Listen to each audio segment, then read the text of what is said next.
Hello guys, close your eyes and imagine it's early 1918. The war is almost over, but something else is beginning. It's a calm spring morning in a world weary from 4 years of war. A pale dawn light washes over quiet towns and fields. In the distance, a few birds are singing softly, unaware of the turmoil that has gripped humanity. In Europe, villagers wake to another day under the long shadow of the Great War. A farmer in the French countryside steps outside and feels the chill in the early air as he draws water from the well, his thoughts drifting to his 2 sons fighting at the front. In a British factory town, women roll out of bed before sunrise to work in munitions plants, filling roles left by men gone to war. They tie on scarves and walk through streets dimmed by blackout curtains, determined to do their part. There is hardship everywhere, yet also a glimmer of hope that the fighting might soon end. On the other side of the ocean, in the Americas, life stirs as well. Farmers in the Midwest leading horses out to plow their fields, and in New York City, early commuters boarding trolleys on their way to shipyards and steel mills, supporting the distant war effort. Life in early 1918 carries on quietly, with most people simply grateful to see the morning arrive again. The world has grown accustomed to perseverance. Even near the battlefields, the rhythms of life persist. Along the Western Front in France, where soldiers crouch in muddy trenches, dawn often comes with a strange moment of peace. The guns fall briefly silent as mist clings to the devastated no man's land. A young soldier peeks over the parapet at the pink glow in the eastern sky, and for a moment imagines he is home, hearing birds in a hedgerow instead of the distant rumble of artillery. For both civilians and soldiers, early 1918 is a time of weariness and waiting. Many sense that the war's end might be approaching. Rumors whisper of an enemy running low on supplies, of peace feelers, but no one knows for sure. People dare to hope, albeit cautiously. They go about their daily chores, milking cows, chopping firewood, lining up for the rationed bread, trying not to think too much about the telegram that might come or the news from the front pages. Nearly everyone is focused on the war. Soldiers at the front line write letters home describing muddy trenches and longing for peace. Families in cities and villages endure food rationing, fuel shortages, and the anxiety of loved ones far away in uniform. Yet they carry on with quiet resilience, finding solace in routine. In the streets of a small town, a milkman's horse-drawn cart clatters over cobblestones as he makes his morning deliveries, nodding to neighbors who peek out from behind lace curtains. In a rural parish, church bells toll softly for morning mass, and a handful of villagers gather praying not just for victory, but for the safe return of their sons and for an end to the constant worry. These ordinary moments are a balm for the uncertainty that hangs over everyone's lives. Despite the fatigue in people's eyes, there is also a determination to get through whatever each day brings. But unbeknownst to them, beyond the gunfire and headlines, something subtle and insidious is stirring in the background. It does not announce itself with the roar of cannons or the whistle of falling shells. Instead, it travels quietly, on a breath, in a handshake, hidden in the most ordinary of interactions. In an army training camp halfway across the world, a young soldier awakens in his barracks with a headache and a sore throat. He assumes it's just a common cold from the chilly night spent on a hard cot. He pulls on his rumpled uniform and reports for duty at dawn, trying to ignore the slight chill creeping through his body. At another military base that same morning, a cook feels a bit under the weather as he stirs a giant pot of oatmeal for the troops' breakfast. He wipes sweat from his brow and continues working, unaware that he is among the first to catch a peculiar new illness that has begun to circulate. None of these men realize it yet, but an invisible enemy is quietly emerging within their crowded camps. An enemy that does not respect borders or battle lines, and one that will soon make the war itself seem, for a time, a secondary concern. As winter turns to spring in 1918, this quiet sickness begins to ripple through the military ranks. What started as a few isolated cases becomes a steady undercurrent of illness. In March, at a vast army training camp on the plains of Kansas called Camp Funston at Fort Riley, dozens of soldiers suddenly report to the infirmary with high fevers, aches, and coughing fits. The camp doctors initially suspect a routine grip, another word for flu, or perhaps just bad colds due to the fickle weather. Within a week, the camp's hospital ward is overflowing with young men burning with fever and swaddled in blankets against chills. White bedsheets hang between cots to act as makeshift isolation screens, and the air is thick with the pungent smell of disinfectant and sweat. Army physicians furrow their brows in concern, but also in confusion. At first, this outbreak looks like any ordinary influenza that comes and goes each year. Soldiers joke with the nurses that they've caught the Kansas catarrh or the 3-day fever, expecting to be back on their feet in no time. Indeed, most of these soldiers do recover after several days of bed rest, drinking plenty of water and taking the occasional dose of aspirin or quinine for their aches. The post-surgeon notes that for the majority, the illness seems to run its course in about 3 to 5 days of high fever and misery, then breaks, leaving them weak but alive. However, a few cases take a more alarming turn. In a far corner of the ward, a previously healthy farm boy turned Dolfo lies struggling to breathe, his face unusually dusky. What began as a simple cough has deepened into something more dire. He develops a severe pneumonia, and despite the ministrations of nurses who apply mustard plasters to his chest and feed him spoonfuls of hot broth, the young man slips away within a few days. Such deaths are still relatively rare in this early phase, but they unsettle the medical staff. It is unusual, they remark among themselves, for so many strong young recruits to succumb to a chest cold so suddenly. Still, in the grand scheme of the war, a few dozen pneumonia fatalities in a camp don't draw much attention. Camp officers write condolence letters to families and carry on with training drills, assuming the worst is over. From the United States, the virus quietly hitches a ride across the ocean with the deploying troops. Soldiers carry the sickness with them as they travel in crowded trains to the embarkation ports and then board troop ships bound for Europe. On those long transatlantic voyages, conditions are ideal for contagion. Bunks stacked tightly together, stale and damp air below decks, soldiers eating and sleeping elbow to elbow. When one infected man sneezes in such close quarters, dozens can inhale the germ-laden mist. Soon enough, reports of similar flu outbreaks begin to emerge in April from military camps in France and Britain, and among frontline units at the war front. In the muddy trenches of the Western Front, where soldiers from many nations are dug in, illness is a constant companion even in the best of times. Packed into barracks and dugouts, the men are used to outbreaks of measles, typhus, and other diseases. So when a wave of sore throats, headaches, and fevers sweeps through, it raises little alarm. British soldiers in the damp trenches of Flanders complain of what they call febris catarrhalis, a catarrhal fever that knocks them out for a week. The French speak of la grippe, causing congestion and cough, while German troops, bedridden with similar symptoms, label it Blitzkatar or Flanders fever. These colourful nicknames reflect how commonplace such ailments are perceived to be. Everyone assumes it is the usual seasonal sickness that comes and goes. Commanders simply note the number of men out sick and trust they will recover soon. Every able body is needed in the line, and this is just another challenge of wartime. For the military leadership, influenza at the front is an inconvenience, but nothing extraordinary. Commanders have little patience for anything that is not obviously catastrophic. In fact, the spring of 1918 is dominated by a massive German offensive on the Western Front, and generals on both sides are far more concerned with troop movements and ammunition supplies than with coughs and fevers. Yet behind the scenes, this 3-day fever does have tangible effects. Some units find nearly half their soldiers too ill to hold the line or launch an attack for several days. In diaries, a few officers quietly note that their ranks were thinned by sickness during critical battles. Later analysis would suggest that the spring outbreak of influenza might have indeed sapped the strength of armies at key moments, possibly blunting the German spring offensive by removing thousands of troops from combat due to illness. At the time, however, such connections are speculative at best. The war presses on, and once the wave of sickness passes, it leaves relatively few visible scars.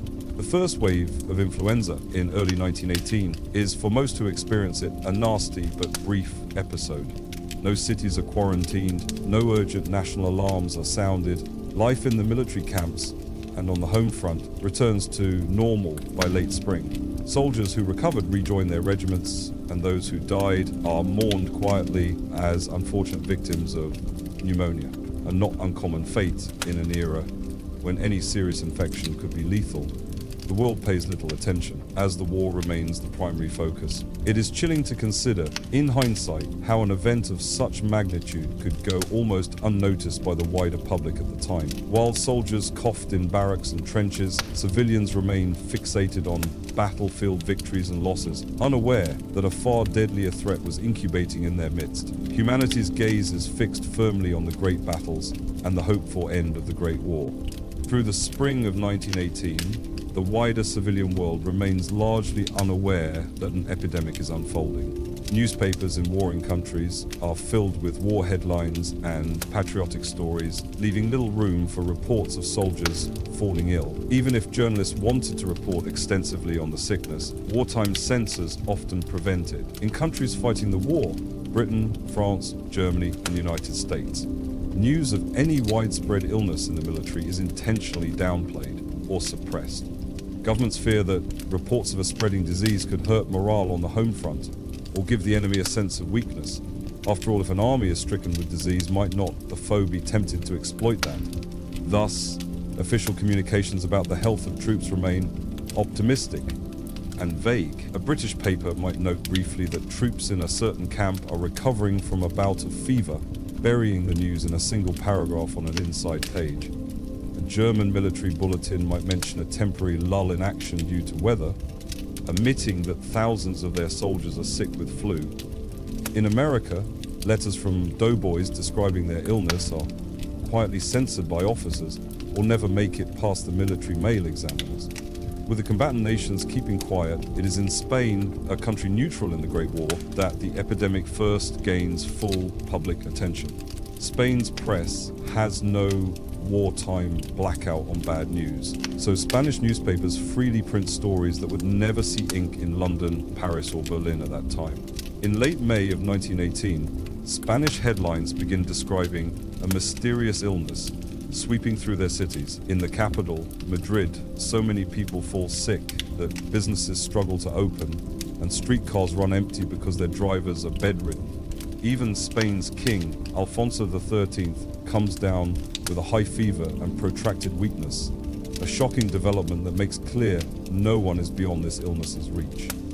The king eventually recovers, but his very public sickness ensures the outbreak cannot be kept secret. Spanish newspapers such as El Sol and ABC provide vivid descriptions. Theaters and cafes have to close because so many actors and patrons are home ill. Government ministries temporarily shut their doors for lack of staff, and hospitals are overflowing with patients, while doctors scratch their heads at the sheer number of people afflicted. They call it the 3-day fever in Spain, noting that most patients recover after a few days of aches and pains, but the sudden scale of it is striking and unnerving. International wire services pick up these startling dispatches from Spain, and soon newspapers elsewhere are reluctantly printing short pieces about the outbreak. War news still dominates, but by early June 1918, people in London, Paris, and New York have begun reading about what some are calling Spanish influenza. Since Spain is the source of the most transparent reports, many assume the disease itself is somehow uniquely Spanish in origin. Thus the label Spanish flu takes hold almost overnight. It's a misnomer. The pandemic likely did not begin in Spain at all, but in the absence of clear information from other countries, the world fixates on Spain as the epicenter. In truth, Spanish authorities and doctors are as baffled as anyone. The Spanish themselves bristle at the moniker. Some of their newspapers defensively dub it the French flu, suggesting that French soldiers on leave brought the illness to Madrid. Others speculate it came with travelers from elsewhere in Europe or from America. But these counterclaims gain little traction. The world's imagination has already been captured by the notion of a deadly.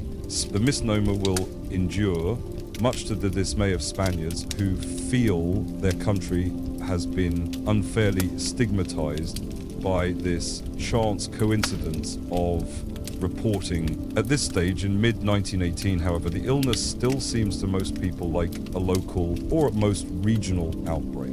Outside of Spain and perhaps some military circles, everyday life proceeds normally. Many people reading about the Spanish gripe regard it as a distant curiosity. They have their own immediate troubles of the war, shortages, personal duties, and cannot fathom that a flu could soon overshadow those concerns. Few health officials in other countries take note of Spain's experience and quietly discuss contingency plans, but overall the response is muted. After all, influenza is a familiar visitor that typically arrives in colder months and then vanishes. Why should this one be different? As May turns into June and then July of 1918, reports out of Spain suggest the wave is subsiding. Indeed, by early summer, the Spanish flu seems to vanish as quickly as it appeared. The afflicted Spanish cities recover, their king is back on his feet. The world's newspapers, having briefly acknowledged the odd outbreak, return their focus to the battles and political dramas of the war. For the moment, it appears the influenza has run its course. People breathe a sigh of relief and turn their attention back to the war's decisive events, blissfully unaware that this silent enemy is only pausing, gathering strength to return with unprecedented fury. Summer passes quietly in many places, giving a false sense of relief. Soldiers and civilians alike enjoy the warm months of 1918 with influenza largely out of mind. But as the leaves begin to turn and the nights grow cooler, the virus returns. And this time, it is alarmingly more aggressive. In the last days of August, ominous signs appear. At the Boston Navy Yard in Massachusetts, several sailors suddenly collapse with raging fevers and severe lung distress. They are carried to the sickbay, and within a day their condition worsens dramatically. Navy doctors who have seen ordinary flu before are startled by what they find. These young men's lungs are filling with fluid so rapidly that even propping them upright in bed doesn't help. Their faces turn a purplish blue from lack of oxygen, a dire sign. Despite all efforts, some of these sailors die just a day or two after their first symptoms. Word spreads quietly through the military medical network that something far more deadly than the spring's mild flu has emerged. Almost simultaneously, across the Atlantic, similar scenes unfold. In Brest, the great French port, crowded with Allied troops and supply ships, hospitals begin admitting soldiers and civilians with an unusually malignant influenza. Doctors there note how quickly patients succumb, often developing the blue appearance within a day of falling ill. In Freetown, Sierra Leone, in West Africa, the steamship HMS Mantua arrives from England in late August, with much of its crew sick or dying.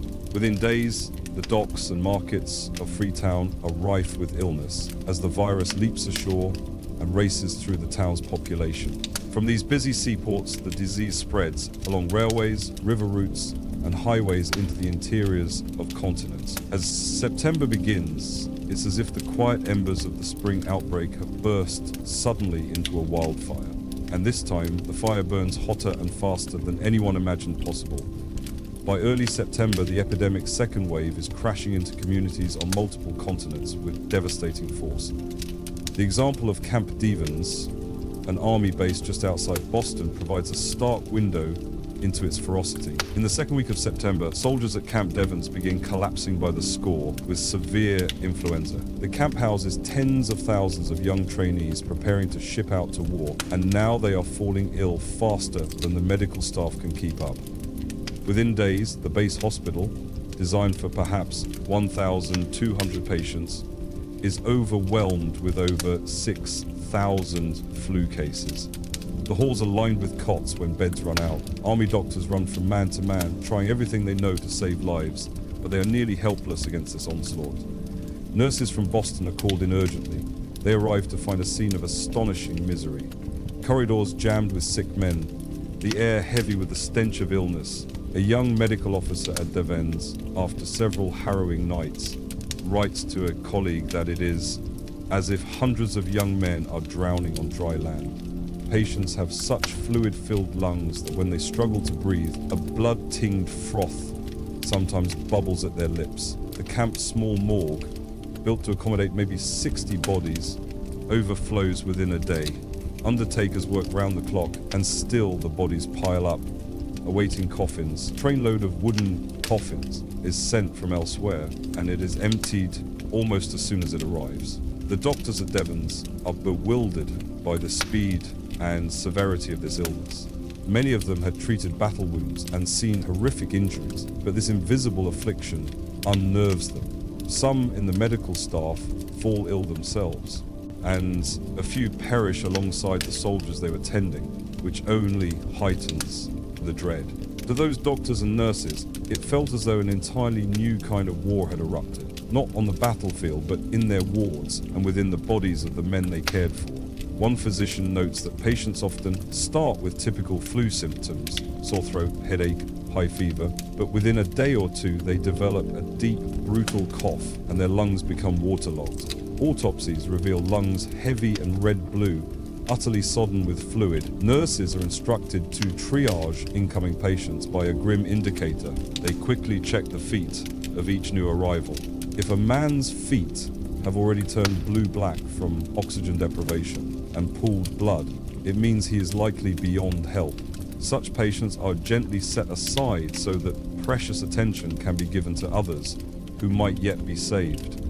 It is a brutal form of triage, born of pure necessity in the city of Boston and the towns surrounding Camp Devens. Civilian life is now feeling the impact too. Each day, local newspapers that once only murmured about the flu now carry alarming headlines. Mystery malady kills dozens in a day. Public urge to wear gauze masks. Boston's theaters and dance halls empty out as people grow frightened of gathering. Doctors in the city implore the public to avoid crowds and to cover coughs and sneezes, remembering how mild the spring wave had been and realizing how different this new outbreak is. Initially, some observers wonder if this could be an entirely new disease, perhaps a resurgence of cholera or plague. Others whisper about a possible German plot. Wild rumors circulate that German agents might have spread germs in American ports, or that the aspirin made by the German company Bayer is tainted with a deadly pathogen. These conspiracy theories find fertile ground in an anxious wartime public, already primed to distrust the enemy.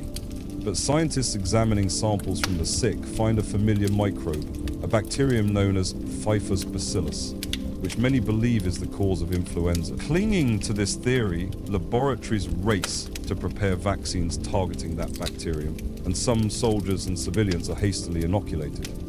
Unfortunately, these measures have no real effect. The illness continues its explosive spread, largely indifferent to the era's crude vaccines.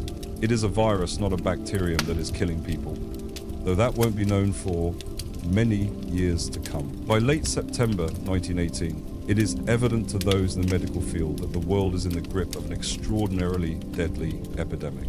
The patterns of illness in civilians from Boston to Bombay mirror what military camps are seeing. Young, robust adults are being struck down in the span of days. Entire families fall ill together. This is a darker, deadlier reprise of the spring's gentle prelude. Health officials belatedly sound the alarm.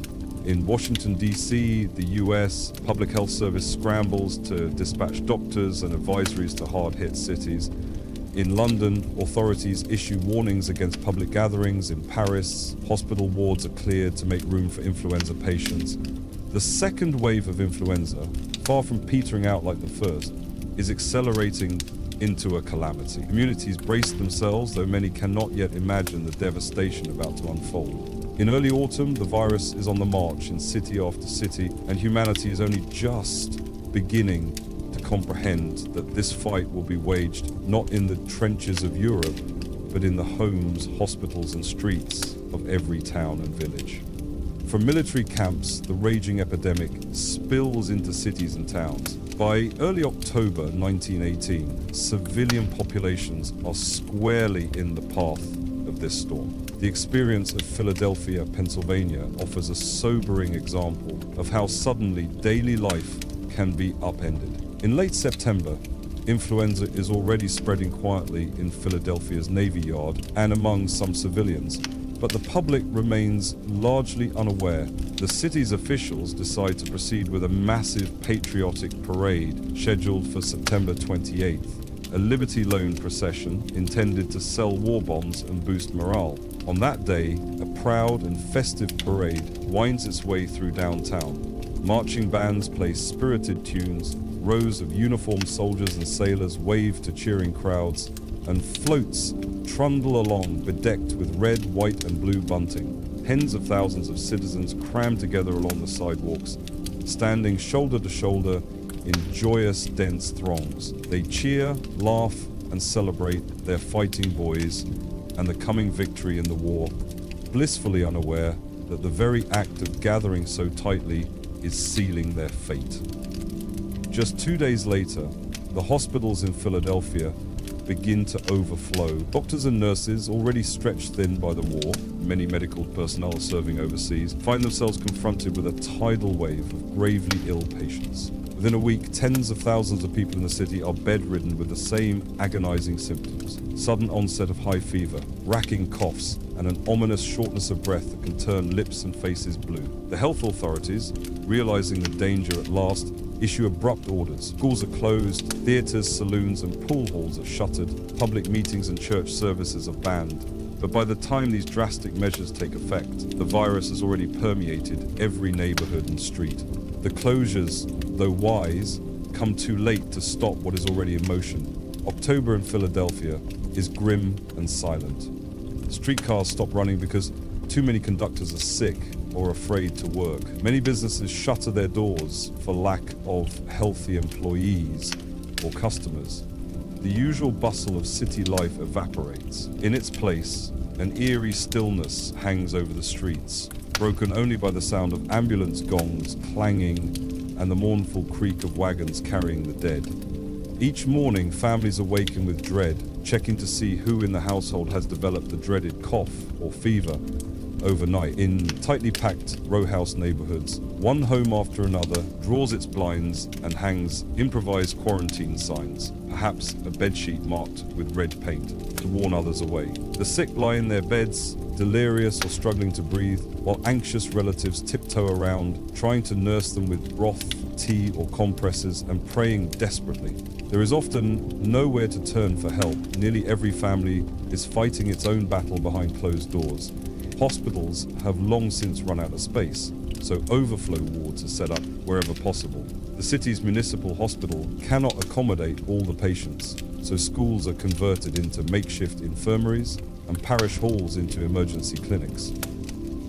Medical students and any volunteers with rudimentary training are enlisted to care for the stricken. Still, there are never enough hands. The newspapers publish pleas for retired nurses to come back to work, for anyone with a nursing background to report to emergency stations. Many answer the call, including socialites with rudimentary first aid skills and nuns from local convents. They move from house to house in improvised visiting nurse teams, finding entire families ill in bed with no one to cook or fetch water.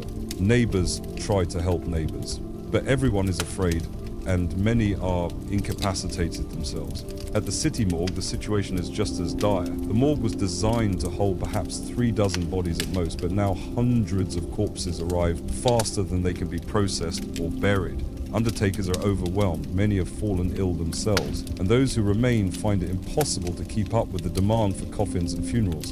In desperation, officials commandeer cold stuffer warehouses and empty garages to serve as temporary morgues. 5 such makeshift morgues are established around the city, yet even these overflow. Wooden coffins become precious commodities.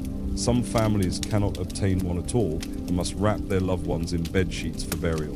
In backyards and city parks, grave diggers labor from dawn until dusk, excavating long trenches to receive the dead, often without ceremony or markers. In some cases, neighbors band together to dig graves when no one else is available to help. It is a scene of quiet devastation. There are no loud cries or public displays of anguish, only numbed, stunned silence as the death toll climbs higher every day. In mid-October, Philadelphia's daily death toll peaks at around 700 to 800 souls lost in a single day, a figure that dwarfs the city's normal weekly death rate. By the time this autumn wave subsides, over 12,000 Philadelphians have perished in a matter of weeks. For those who endured that terrible October, it must have felt as if their city was coming apart at the seams in eerie slow motion, the world ending not with a bang, but with the quiet rasp of labored breathing behind shuttered doors. The pattern repeats in city after city, town after town. From Boston to Berlin, Madrid to Mumbai, the autumn of 1918 becomes a season of closures and mourning. Authorities in many places banned public gatherings, just as Philadelphia belatedly did. Theaters, dance halls and pubs are shuttered. Churches cancel services or limit attendance drastically. In some communities, clergy hold abbreviated outdoor services or send their prayers over the radio, a new technology in 1918 used only in a few places, so people can worship from home. Schools are closed with children told to stay indoors and avoid groups. Some towns impose curfews, hoping to keep people at home after dark to prevent socializing. The fabric of daily life is torn. Weddings are postponed or held with only a handful of witnesses. Funerals, if they occur, are limited to the briefest graveside prayers with maybe a priest and one family member present. Even the simple act of shaking hands with a neighbor or stopping to chat on the sidewalk becomes tinged with fear. One of the most visible measures adopted everywhere is the use of gauze face masks. In cities on the American West Coast, like San Francisco and Seattle, officials pass ordinances requiring everyone who goes out in public to wear a mask over their nose and mouth. Red Cross volunteers stand on street corners, handing out strips of folded gauze and showing people how to tie them properly behind their heads. Slogans appear on posters and in newspapers: wear a mask, save your life, and obey the laws and wear the gauze. At first, compliance is quite high. Most people dutifully don't the masks, seeing it as a patriotic and sensible duty, especially since many masks come stamped with courtesy of the Red Cross. Photographs from that time show policemen on their beats with masks strapped on, streetcar conductors with gauze over their faces, and even barbers and shopkeepers tending customers while masked. The masks are far from perfect. The gauze is often flimsy, people reuse masks for days, and gaps around the edges let air in, but they at least serve as a symbol of collective action in a fearful time. Not everyone agrees with these new rules, however. A small but vocal minority finds the masks uncomfortable, ineffective, or an infringement on personal freedom. Some chafe at the elastic bands and complain the masks make it hard to breathe or cause glasses to fog. Others doubt the mask's usefulness, noting correctly that many who wore masks still fell ill. In San Francisco, after weeks of mandatory masking, a group of citizens forms an anti-mask league, arguing that the requirement is heavy-handed now, that the worst seems to have passed. A few rebellious souls cut holes in their masks to smoke cigars or pipes in the street, or pull the mask down to their chin when they think no police are watching. Occasionally, confrontations erupt.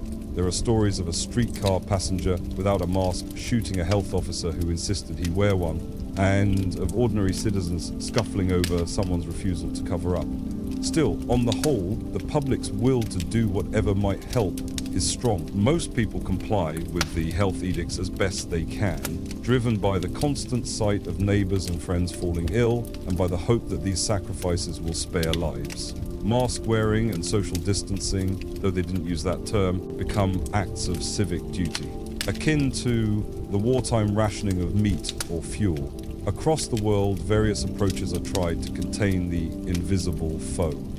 Some locales impose strict quarantines. A few remote towns, hearing of the spreading plague, literally barricade roads and refuse entry to any outsider. For instance, Gunnison, Colorado, puts up roadblocks on the highways and guards at the train station, effectively sealing itself off for several months.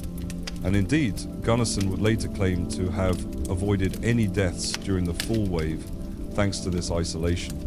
Ships arriving at many ports are held offshore under quarantine flags for days or weeks until health officers are convinced no one aboard is sick. People begin carrying small medicine bottles of disinfectant in their pockets, believing that inhaling the vapors of camphor or menthol can ward off the flu.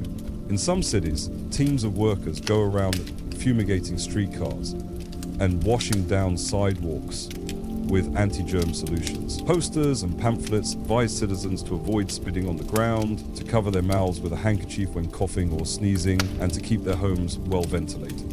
In many places, spitting in public is made illegal and punishable by fines. Officers literally ticket folks seen hawking tobacco juice onto the street. The goal is to slow the transmission by any means. even though the science of viruses is not yet understood. It is a time of improvisation and hope mixed with desperation. Communities deploy any measure that seems plausible, often guided by memories of past epidemics like cholera or plague. Isolation, cleanliness, fresh air. Against a pathogen as contagious as influenza, these efforts can only partly stem the tide. The virus has already embedded itself deeply by the time most measures take hold. Still, people cling to these actions as a way to fight back, however modestly, against an enemy they cannot see. Through all of this, there are countless acts of courage and compassion. Overwhelmed nurses in makeshift hospitals work around the clock, their cheeks chafed by mask straps and their eyes burning from lack of sleep and exposure to strong disinfectants. Many of these nurses have barely recovered from influenza themselves or know they could be next, yet they continue tending to strangers with patience and gentleness. Volunteer groups organize soup kitchens to feed children whose parents are ill or too weak to cook. In Philadelphia, university students volunteer to operate a soup kitchen for children after they find some youngsters crying from hunger because their parents are bedridden. Volunteers deliver broth and bread to doorsteps, then back away quickly to avoid contact, calling out instructions for how to reheat the soup. Neighbors look in on one another when they can, leaving baskets of food or flasks of hot tea on the porch, ringing the bell and then departing before any words can be exchanged face to face. In farming communities, if a household is struck by illness at harvest time, neighbors gather in the fields spaced apart under the autumn sun to bring in that family's crops so they won't lose their entire year's livelihood. These small mercies help maintain a thread of humanity in a world otherwise overtaken by illness and fear. People cannot stop the sky from falling, but they can hold up an umbrella for someone else in the storm, if only for a moment. In many homes, entire families fall ill at once. Tragically, in some cases, the virus claims both mother and father, leaving children suddenly orphaned. Neighbors or relatives might discover these little ones days later, weak from hunger and confusion, perhaps a baby wailing hoarsely beside the still form of a parent who will never awaken. One nurse in Philadelphia described finding a 6-week-old infant, alive but unbathed and cold, lying next to its deceased mother who had succumbed several days earlier. Such stories, quietly repeated from city slums to rural hamlets, add another layer of heartbreak to the pandemic. Extended family members, when they exist and are healthy, do what they can. An aunt might take in a sister's orphan children, or a grandfather already bowed by age finds the strength to care for his grandchildren. Charitable organizations and churches scramble to shelter orphans as well. Schools and church halls, now empty of their usual functions due to closures, are sometimes repurposed as emergency orphanages or infirmaries for children. Volunteers rock infants' cradles and play gently with toddlers whose entire worlds have been upended. There is immense compassion, but also immense strain, as the number of parentless children grows too quickly for the system to manage. Even the rituals of death and comfort are altered by the epidemic. Funerals are often hasty and sparsely attended or postponed indefinitely. Age-old customs, a wake held in the family parlor, a church filled with mourners singing hymns, are curtailed by fear of contagion. Clergy adapt to the circumstances. Priest might come to a home where someone lies dying, yet rather than enter, he stands outside the window, clutching his prayer book and rosary. Through the glass or a cracked door, he murmurs the final prayers and rites, his voice low and soothing, carrying the promise of spiritual comfort to the person fading on the bed inside.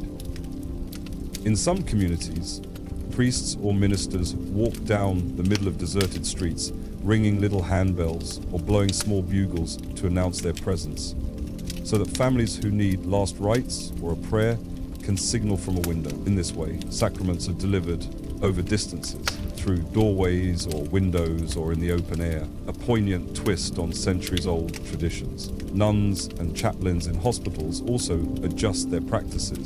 They move softly between rows of patients, offering prayers through layers of gauze mask, and sometimes simply sit and hold a patient's hand through a glove in silent solace when words fail. These improvised moments of grace help many cling to faith and hope, even as the world around them seems to be collapsing. The pandemic's reach is truly global, In India, the contagion arrives with devastating effect during the late summer and autumn of 1918, carried by ocean liners and troop transports into the ports of Bombay and Calcutta, then racing inland along railroads and caravan routes. The subcontinent is ill-prepared.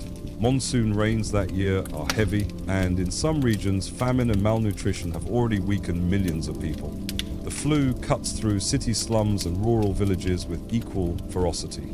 Each morning along the Ganges River, a river of immense spiritual significance, the smoke of countless funeral pyres hangs in the air, a hazy pall over the water.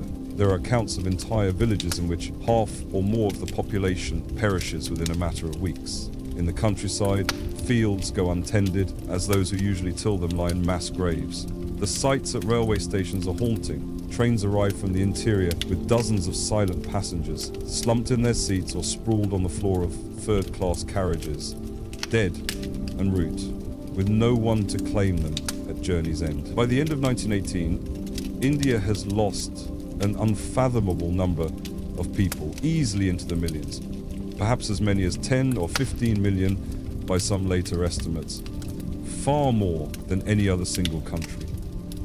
Yet these losses receive little international attention at the time, as the world remains focused on the war and its aftermath. For families in India's cities and countless villages, however, the influenza pandemic becomes a ghost that will haunt their community histories for generations, even if the wider world looks away. Far to the north, in the remote reaches of Alaska and the Arctic, influenza finds its way to places that seem safely isolated from the woes of the rest of the world. It often comes aboard the supply ships or mail boats that connect far-flung coastal villages to civilization just a few times each year. In November 1918, the virus reaches a tiny Inupiat Eskimo village on the Bering Sea. According to local accounts, after the sickness swept through, only a handful of people were left alive, mostly orphaned children, out of an entire community.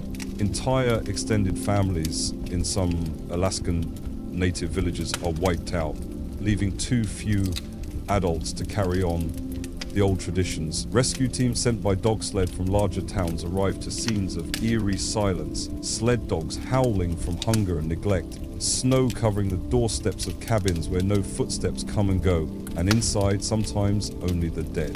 The losses in these indigenous communities are staggering in proportion, forever altering their cultural landscape. Knowledge and language that elders carried vanish with them. Some villages simply cease to exist as functioning settlements after 1918. Their survivors absorbed into other communities because their own could not continue. In Persia, the land of modern-day Iran, the influenza adds to an already dire situation. The region has been ravaged by years of war, foreign occupation, economic hardship, and food shortages. When the flu sweeps through Persia in the autumn of 1918, it hits with exceptional brutality. Contemporary reports describe how, in cities like Tehran, burial grounds could not keep up with the pace of death. Corpses wrapped in simple shrouds were transported on handcarts and piled into mass graves because traditional funeral rites had to be abandoned in the crisis. Some neighborhoods became so depopulated that they were described as ghostly, houses locked up with no one left alive inside. It's estimated that a significant fraction of Persia's population perished. Perhaps 1 out of every 10 people, or even more in certain provinces. The Persians sometimes referred to the illness as nafas-e-bad, meaning bad breath or evil wind, reflecting their sense of a malign force sweeping through the land. The memory of the 1918 flu lingered darkly in Iranian folk memory long after 1918, even as official histories of the period tended to focus on political upheavals and the end of the war. Across the African continent, the pandemic arrives in waves, following the routes of empire and commerce. In West Africa, ports like Freetown, Sierra Leone, and Accra, Gold Coast, today's Ghana, are among the first places struck when infected ships arrive in September 1918. From the coastal ports, it spreads inland along roads, rivers, and railway lines, reaching towns and villages that have never heard the word influenza before.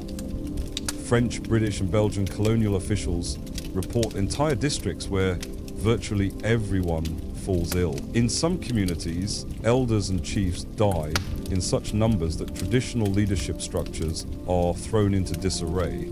In the interior of East Africa, the virus marches inland from the Indian Ocean and Red Sea coasts.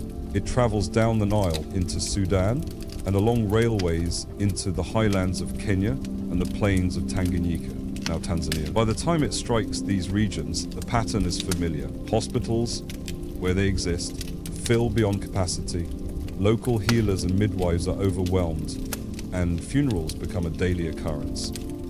Southern Africa endures an especially lethal blow. When the sickness reaches South Africa's shores, it rips through the gold mining compounds around Johannesburg and the towns along the railway lines with extraordinary speed. Entire neighborhoods of workers, black, white, Indian, mixed race, are laid low. Within about 2 months, around 5 in every 100 South Africans are dead, an almost unimaginable mortality rate. Families there refer to it in hushed tones as abubhane, a Zulu word for a devastating plague, whispered with the same dread once reserved for smallpox. No corner of Africa is truly spared. From the great cities of Cairo and Cape Town to the smallest villages on the savannah, the pandemic leaves a continent in grief, its people struggling to rebuild in its wake, even as colonial authorities, preoccupied with post-war politics, largely fail to offer adequate relief. Even islands scattered across vast oceans could not hide. In the Pacific, the flu reaches places like Tahiti, Fiji, and Guam, causing tragic losses among populations with little prior exposure to such a virulent strain. Western Samoa, a Polynesian nation under New Zealand's administration in 1918, is ravaged when the virus arrives by ship. About a fifth of its population dies in a matter of weeks. Yet in a notable contrast, neighboring American Samoa, governed by a cautious US naval officer, imposes a strict maritime quarantine and manages to avoid any deaths entirely. And one of the few places in the world with that. These two Samoas provide a stark side-by-side reminder that geography alone offers no protection without decisive action. In South America, the virus travels along the arteries of trade and travel as well.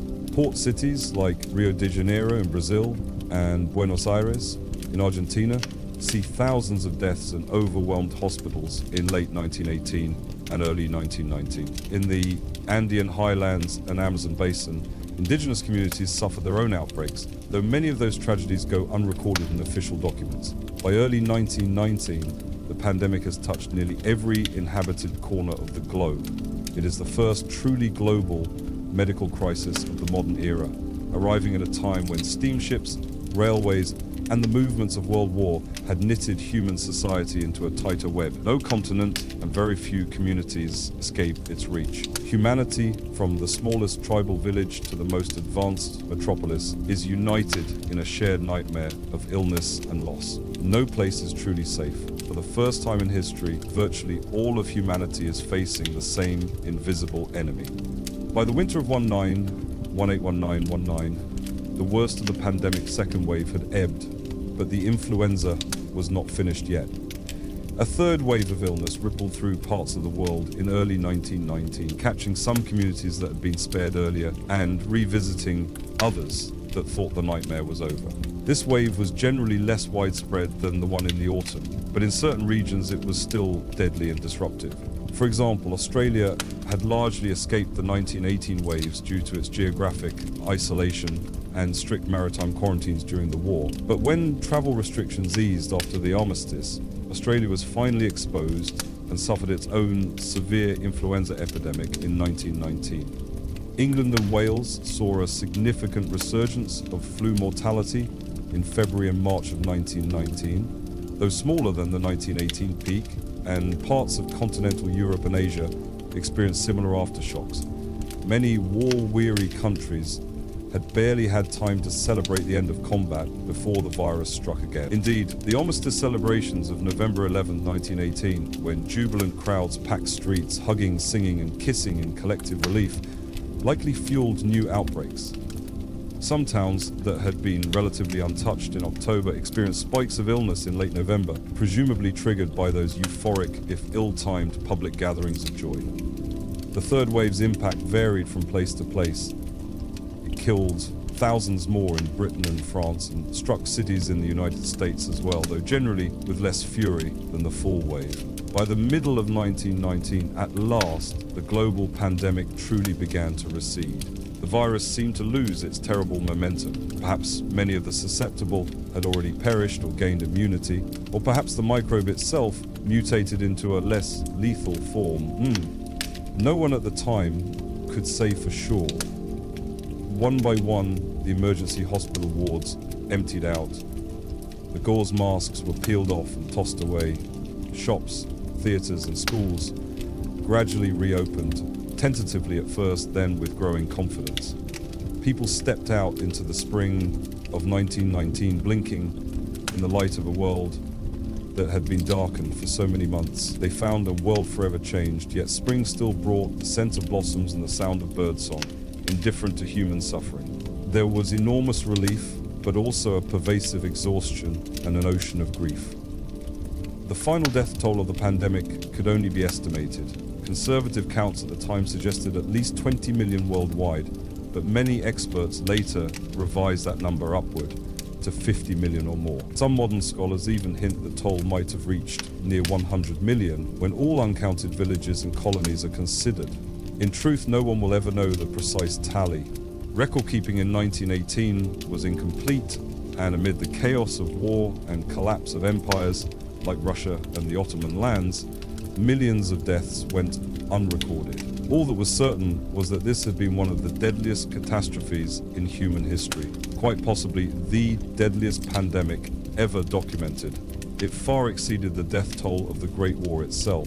Humanity had been tested by a pestilence as well as by combat, and the cost in lives was staggering. In some communities, an entire generation had been thinned out. In the United States, more people died of the flu in a single year than died in its armed forces in World War I, World War II, the Korean War, and Vietnam War combined.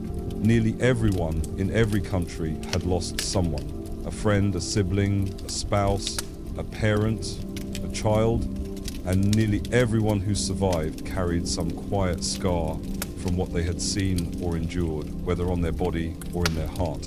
As the 1920s dawned, the world was eager to move forward. The war was over. Nations were rebuilding.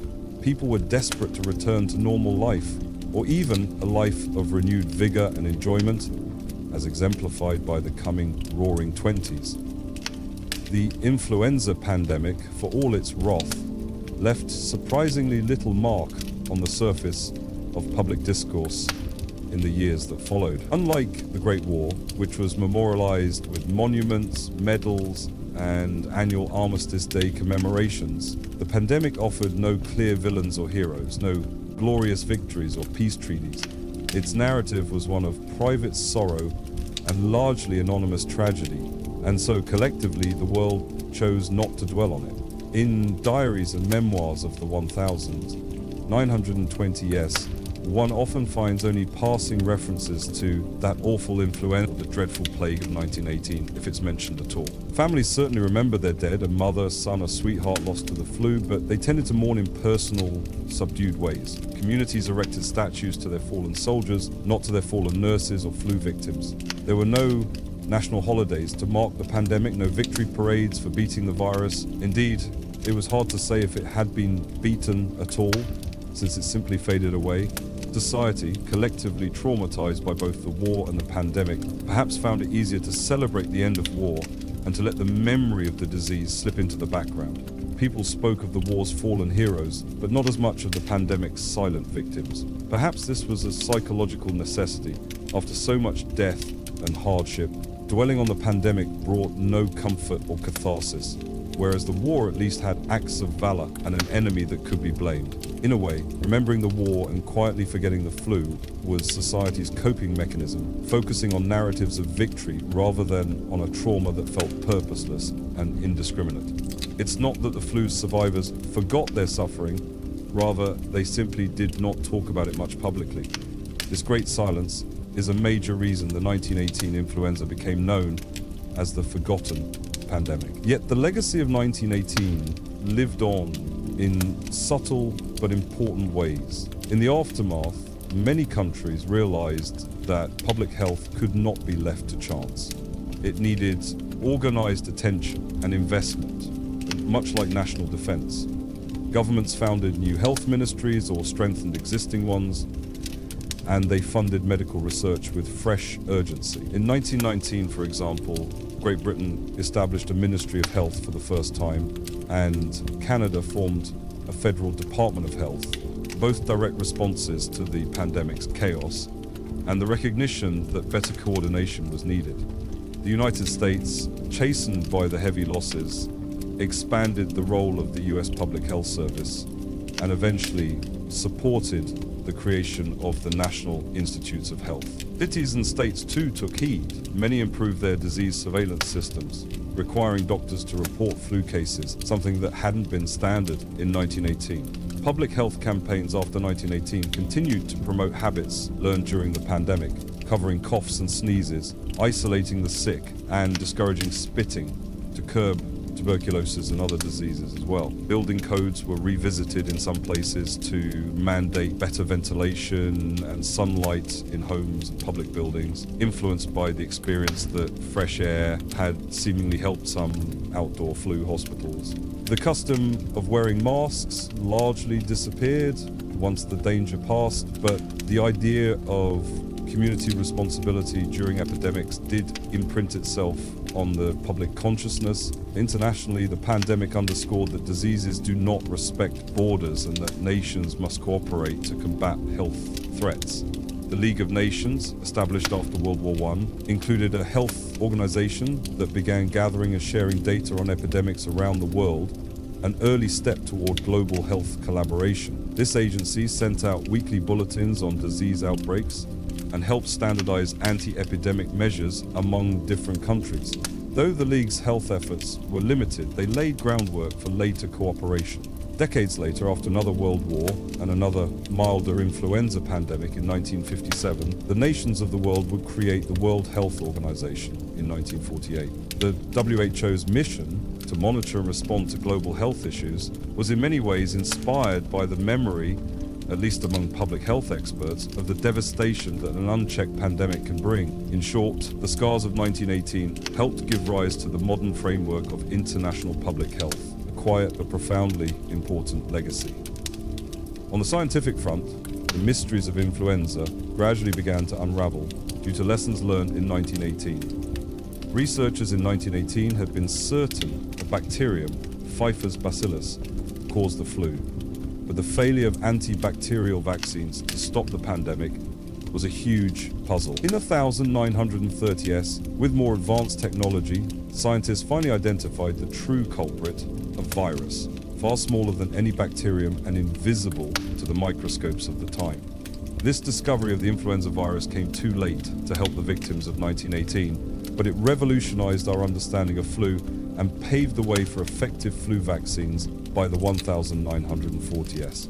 It also led to the development of antiviral drugs many decades later. In 1918, of course, they had none of these tools. But the drive to find them was in part a direct consequence of the pandemic's impact. Thus, the catastrophe pushed medical science forward, indirectly saving lives in subsequent generations whenever new flu strains emerged. It's a legacy not often celebrated in monuments, but one that lives in every flu shot and public health warning we receive today. There were also the personal legacies carried by the pandemic's survivors. Many who lived through the flu never forgot the terror and sorrow of those months. Children who were orphaned in 1918 grew up with a keen sense of life's fragility. They might not speak of it often, but it colored their outlook on the world. In some families, the pandemic became a taboo topic, too painful to recall, yet it manifested in the way grandparents would tense up if someone started coughing, or in the carefully preserved photographs of a father or mother who died in 18. Some survivors suffered long-term health issues. They didn't have a name for it, but today we might recognize their lingering fatigue, breathlessness, or neurological troubles as a post-viral syndrome, a sort of long flu. In the early 1000s, 920S doctors around the world noticed a puzzling increase in cases of a condition called encephalitis lethargica, nicknamed the sleepy sickness, which left patients in strange, semi-conscious states or with severe neurological damage. Some suspected it was a lingering effect of the influenza virus on the brain. Likewise, there was an uptick in young adults developing Parkinson's-like symptoms in the years after the pandemic, which some researchers later linked to the influenza infection. Though definitive proof was lacking, many believed that the 1918 virus had long-term consequences that played out in those who survived its acute phase. All of these hints suggest that even for those who survived, the influenza often left an invisible mark, a shadow that trailed them in the years to come. Surviving was not always the same as fully recovering. Now, over a century later, the Spanish flu of 1918 is often called the forgotten pandemic. For so long it merited barely a footnote in history books, overshadowed by the World War that preceded it and the economic depression and another World War that followed. But the people who endured it, though they did not speak of it much, were profoundly shaped by the experience. They had faced an invisible enemy on the home front, one that struck not with bullets or bombs, but with microbes, hitching rides on a cough. They met it not with rifles or artillery, but with gauze masks, kindness, and makeshift remedies. They faced it with stoicism, ingenuity, and compassion for one another. It's in the quiet records, the local newspapers, the church ledgers, the tucked-away letters, that we find their story. A tale not of generals and battles, but of nurses working through the night, of neighbors helping neighbors, of families carrying on despite an empty chair at the dinner table. In reflecting on the Spanish flu pandemic, one comes to appreciate the resilience of ordinary people in extraordinary times.